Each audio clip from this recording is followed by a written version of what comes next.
When people talk about the PlayStation 1, they often mention games like Metal Gear Solid, Final Fantasy and Crash Bandicoot. The first game I got as a kid was Mickey's Wild Adventure.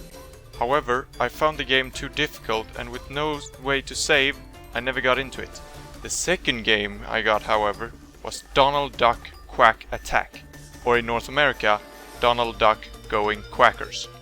This was a lot easier to get into and was actually the first game I fully completed to 100%. It was one of my favorite games for the PS1 and I even liked it more than Crash Bandicoot. They are very similar in many ways and I will occasionally compare the two in this video. If you don't know what Crash Bandicoot is, you might want to check it out before you watch this. So, was it really better than Crash Bandicoot or was it just nonsense? Let's find out, shall we? As in all kids games, the story is fantastic and connects you to the characters on a deep emotional level. The game starts out with Donald and Gladstone sitting on the couch at Gyro Gearloose's house, trying to watch TV. For those of you that don't know, Daisy works as a TV reporter and that's what they're watching. Anyway, Daisy has somehow found the way into the secret temple of Murloc, an evil magician, where they can see him working on a very strange machine. Murloc then notices Daisy and takes her as a prisoner.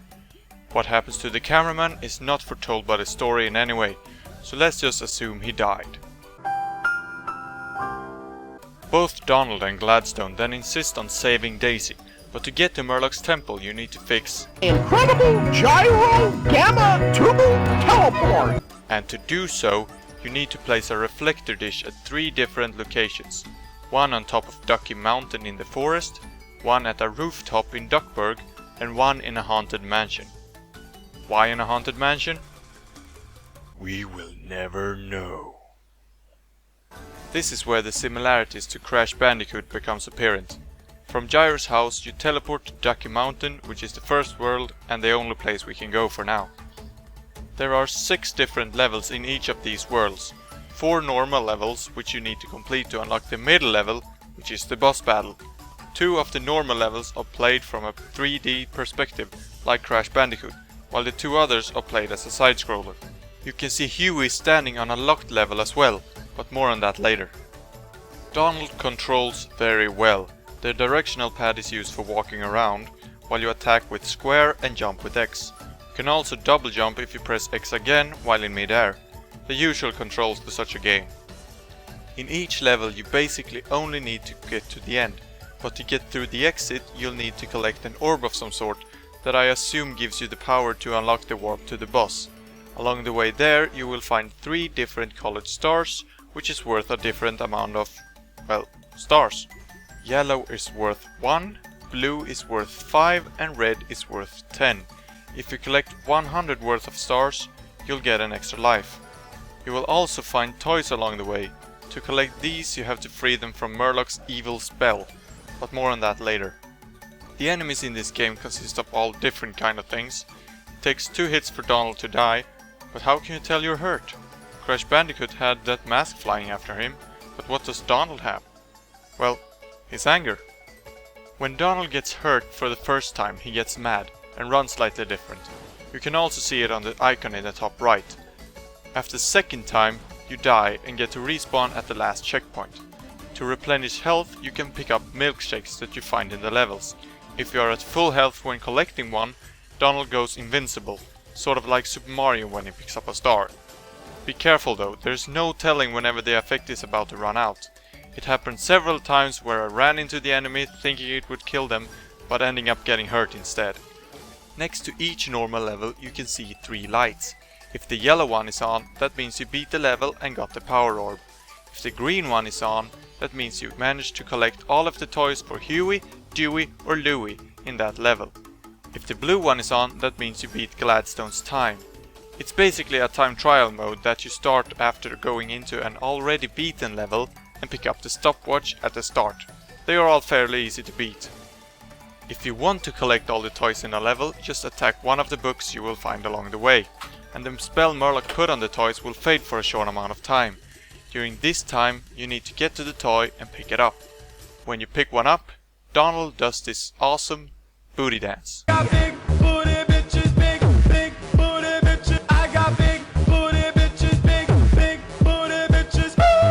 can't do it in time, don't worry. You can just go back, attack the book again and give it another go. However, they are all pretty easy and should be able to get them in the first try. If you collect all the toys in all 4 levels in a world, you unlock a bonus level.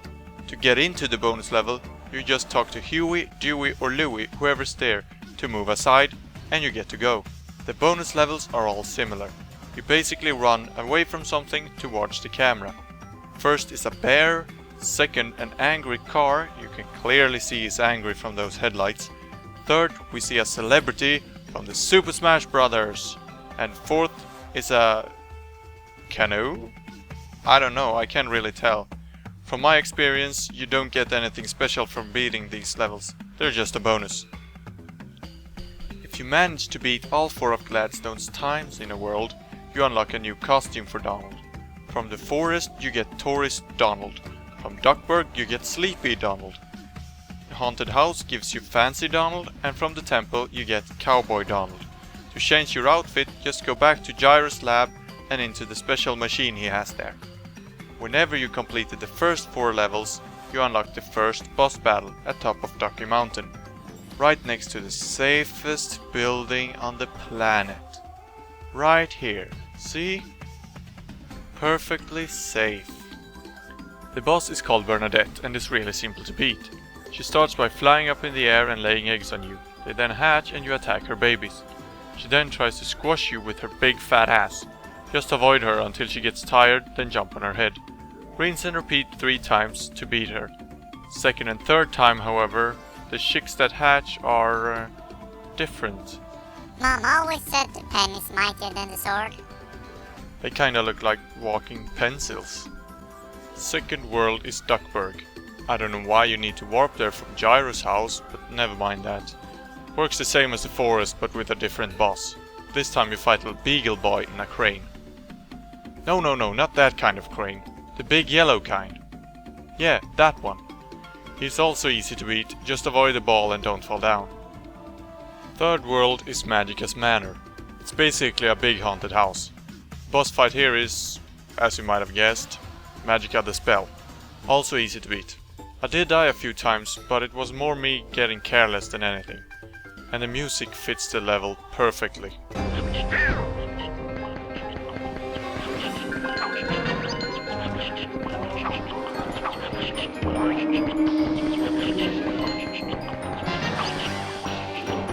When I think about it, they all do. The forest theme is upbeat and fun, the Duckburg theme feels quick and a bit stressful, so it really feels like you're running through a busy city. The Haunted Mansion theme is spooky, and the temple music also really fits. While there are only a few music tracks in the game, the music still doesn't feel repetitive. Maybe because the game is easy and you get through the levels pretty fast. I finished the game to 112%, no, I'm not kidding, in less than 3 hours, which is a big minus. After you take down Magica, you unlock the 4th world, which is Murloc's temple. When you start the first level and go forward— Holy shit, is that eyeballs? Yep. 4 huge eyeballs bouncing down the stairs. Where do they even come from? Who has so big eyes and why are there so many? They never seem to stop. Anyway, the temple world is just like all the others. 4 levels, then the boss, who this time around is Murloc. He's probably the hardest boss, but it's still pretty easy. After you beat Murloc, he falls into the lava. You manage to save Daisy, and while the temple is collapsing into the lava, you both sit on top of the strange machine that Murloc was working on in the beginning. It is now that Gyro manages to get you out of there with a pipe connected to his exhaust hood above his stove. Why didn't we use that to get there in the first place? I don't understand. Anyway, it is here you notice that Murloc's strange machine was just a special popcorn machine that made chocolate-covered popcorn, and everyone just laughs it off. So, back to my original point. Is this game as good as I remember? Is it a better game than Crash Bandicoot 3? Short answer, no. While I did have more fun playing this game than Crash Bandicoot, it still loses a lot of points for its very easy difficulty and very short length. Those two doesn't go well together. However, it is aimed for kids and it's a great game to get your kids into playing video games. As an adult, there's a lot you notice, like how the enemies are actually not attacking you. They're just walking back and forth in the same area. Sure, some of them are careless and flail whatever they're holding around them, but none of them are actually attacking you.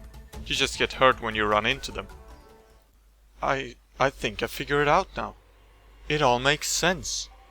Donald is just trying to commit insurance fraud towards the innocent animals and people in this game. Same thing goes for Bernadette. What happens when you jump at her head 3 times? Well, she dies. Donald basically just ran into her home, slaughtered her babies in front of her, then murdered her too. And you see how she becomes an angel and flies up into heaven? She wasn't evil. Donald is the evil one here. Especially since he shows no remorse and laughs off everything at the end. How they trespassed on Murloc's property, killing him, and all this for a popcorn machine? Donald Duck, conman, and a murderer. Hey there, good looking. Thanks for watching the Nameth show. If you got any feedback, just leave them in the comments. I will read them all. I want to improve, but to do so I need you. If you're interested in Let's Plays, I got a channel for that too. The link will be somewhere on the screen as well as in the description. Thank you once again, and I will see you guys later.